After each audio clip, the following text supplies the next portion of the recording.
అందరికీ నమస్కారం. మీ అందరికీ తెలుసు, ప్రస్తుత తెలుగుదేశం ప్రభుత్వం అధికారంలోకి వచ్చి 2 సంవత్సరాలు కావస్తుంది.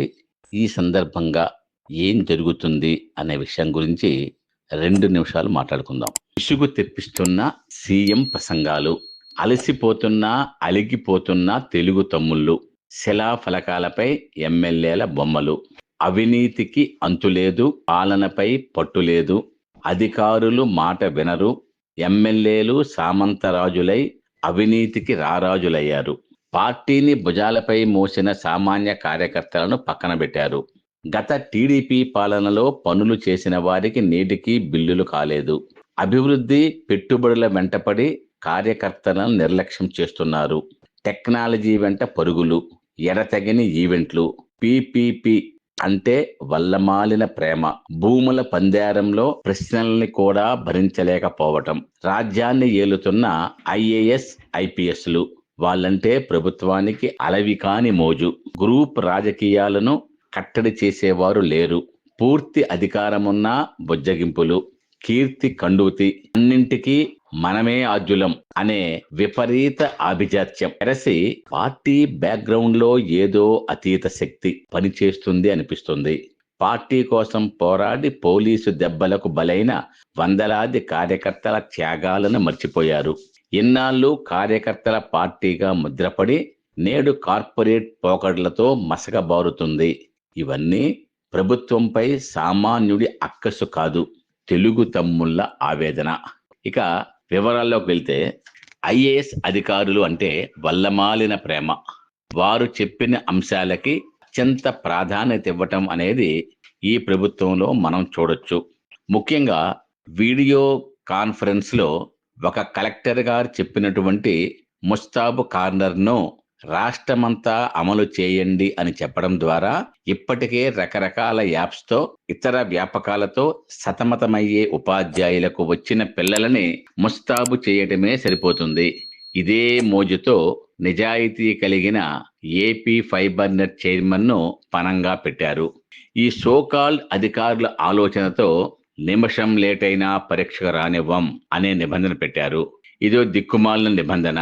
ఇది అధికారుల అమానుషత్వానికి ప్రతీక, ప్రభుత్వ అజ్ఞానానికి పరాకాష్ట, అహంకారానికి నిదర్శనం. ఈ దిక్కుమాలిన నిమిషం నిబంధనని ఘనంగా గొప్పగా చెప్పుకునే విద్యాశాఖ అధికారులకు జోహార్లు. దీన్ని సమర్థించే పెద్ద మనుషులకు మరీ జోహార్లు. అర్ధరహితమైన ఈ నిబంధన కొనసాగటం సహేతుకం కాదు. దీనిని తల్లిదండ్రులు, విద్యార్థి సంఘాలు, విద్యా సంస్థలు కూడా నిరసించాలి. ఒక విద్యార్థి పరీక్షకు 10 నిమిషాలు లేటుగా వెళ్తే అతడి టైం అతడే నష్టపోతాడు. దానిని మాల్ ప్రాక్టీస్ కింద, దారుణ నేరం కింద భావించి పరీక్షకి హాజరు కాకుండా ఆపేయటం సిగ్గుచేటు పని. ఏదో ఒక అనుకోని సంఘటన వల్లనో, అనివార్య పరిస్థితుల వల్లనో లేట్ కావచ్చు. కావాలని ఏ విద్యార్థి ఆలస్యంగా రారుగా, అది అందరూ అంగీకరిస్తారు. మరి ఈ నిమిషం, అర నిమిషం గోలేమిటి? విద్యాశాఖ మంత్రి గారు ఇంతవరకు దీనిపై స్పందించకపోవడం ఆశ్చర్యకరం. దయచేసి 1 నిమిషం నిబంధన తొలగించి విద్యార్థులకు అవకాశం కల్పించాలి. ఇక తిరుపతి లడ్డు, రాష్ట్ర రాజకీయాలు మొత్తం దాని చుట్టూనే తిరుగుతున్నాయి. ఎంతగా అంటే రాజకీయ నాయకులు హిందూ దేవాలయాల వెంట తిరుగుతూ ఫోటోలను సోషల్ మీడియా ద్వారా ప్రజలకు చేరవేసేటంతగా మతం వ్యక్తిగత జీవన విధానం నుంచి వ్యవస్థీకృతం చేస్తూ దాన్నే ఓటు బ్యాంకుగా మార్చేస్తున్నారు. గత సంవత్సర కాలంగా ఇదే తంతు. మతాన్ని మేము ఉద్ధరిస్తున్నాము అంటే కాదు మేము ఉద్ధరిస్తున్నాము అంటూ ఎవరికి వాళ్ళు ఒకళ్ళను మించి ఒకళ్ళు మత రాజకీయాలు చేస్తున్నారు. నిజానికి హిందూ మతాన్ని ఎవ్వరూ ఉద్ధరించక్కర్లేదు. గత శతాబ్దాలుగా విదేశీయులు ఎంతమంది దాడి చేసినా, ఆంగ్లేయ సంస్కృతితో ముప్పేట ముంచెత్తినా చెక్కు చెదరకుండా అన్ని సంస్కరణలను తనలో కలుపుకుంటూ ముందుకు వెళ్లేటువంటి శక్తి హిందూ మతంలో ఉంది. ముఖ్యమంత్రి గారు ప్రతిపక్షంలో ఉన్నట్లుగా భావించుకొని తిరుపతి లడ్డూలో జంతువుల కొవ్వు కలిసిందే అని చెబుతూ తేనె తుట్టెను కదిలించారు. వాస్తవానికి కల్తీ జరిగితే దానికి ప్రధాన బాధ్యత అధికారులది. నేతికి సంబంధించి టెండర్లు పిలిచేది, తీసుకునేది, తనిఖీ చేసేది, పేమెంట్ చేసేది అఖిల భారత స్థాయి అత్యున్నత అధికారులు. వాళ్ళను పక్కన పెట్టి రాజకీయ నాయకులు ఒకళ్ళపై ఒకళ్ళు బురద చల్లుకుంటున్నారు. ఒకవేళ బోర్డు మెంబర్లు కానీ, చైర్మన్ గాని దీనిలో పాత్ర ఉంటే, వాళ్ళను ప్రభావితం చేసి ఉంటే తప్పనిసరిగా చర్యలు తీసుకోవచ్చు. ఏదేమైనా కల్తీ జరిగింది అని మాత్రమే నిర్ధారణ అయింది కాబట్టి చట్ట ప్రకారం చర్యలు తీసుకోవాలి, తీసుకుంటారు. ఇకనైనా తిరుపతి లడ్డూ విషయాన్ని చట్టానికి వదిలేసి ప్రజా సమస్యల గురించి చర్చిస్తారని ఆశిద్దాం. ఇక భూముల పందేరం విషయంలో విలేకరులు ప్రశ్నిస్తే వివరించి చెప్పి పారదర్శకంగా వ్యవహరించవలసిన మంత్రివర్యులు దానికి భిన్నంగా నేను ఇస్తాను, అవును నేను ఇస్తాను, నీకేంటి అని ఎదురు ప్రశ్నించటం ఏ విలువలకు సంకేతం? ఇక చివరి అంశం ఏమిటంటే మహాత్మా గాంధీ జాతీయ గ్రామీణ ఉపాధి హామీ పథకం. దీని పేరు మార్చి రామ్జీగా మార్పు చేశారు.